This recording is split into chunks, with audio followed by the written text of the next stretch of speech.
Consider two objects, object 1 and object 2, both moving along the same path. Just by looking at their motion, can you tell me which one of them is moving faster? Clearly, object 1 is moving faster. In comparison to object 1, object 2 keeps lagging behind.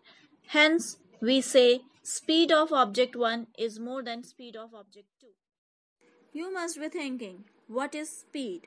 Well, speed is that physical quantity which tells us how fast something is moving. In order to know the speed of an object, there are just two things we need to know. Number one is distance and number two is time. Now, how do we define it? We can define speed as the distance covered or traveled by a body in unit time. It is given by the formula speed is equals to distance traveled upon time taken. Now, what will be the SI unit of speed? Well, the SI unit of distance is meter and time is second. So, the SI unit of speed will be meter per second. The other units are centimeter per second and kilometer per hour. Let's now discuss the relationship between kilometer per hour and meter per second. As we all know that 1 kilometer is equals to 1000 meter and 1 hour is equals to 3600 seconds. So, 1 kilometer per hour is equals to 1000 upon 3600 meter per second.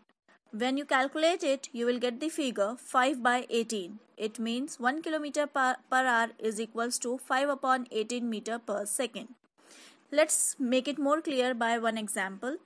If we want to convert 54 kilometer per hour into meter per second, so what we have to do?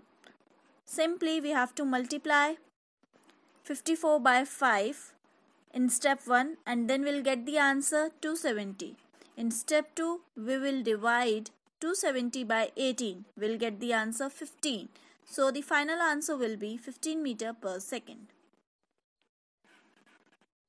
At the end of the presentation, let us solve the numericals. As you can see in the first numerical, time 3 hours is given and distance 192 km is also given. Now, what we have to do is we have to calculate the speed in kilometer per hour. To solve this, we'll apply the formula of speed that we have learned in our previous slide. That is, speed is equals to distance traveled upon time taken.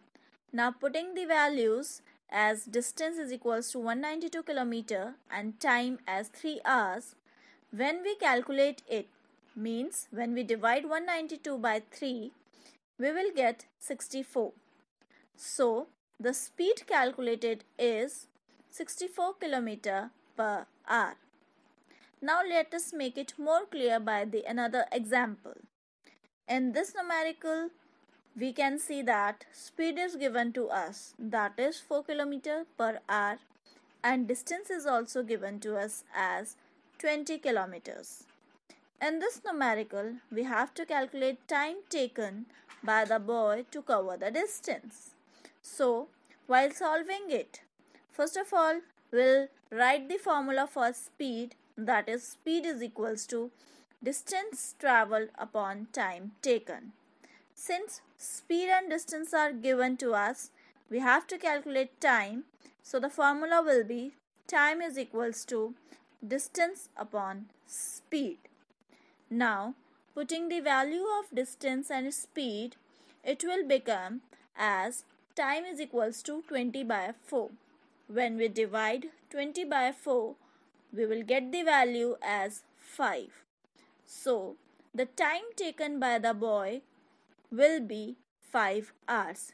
This is how we have to calculate speed, distance and time.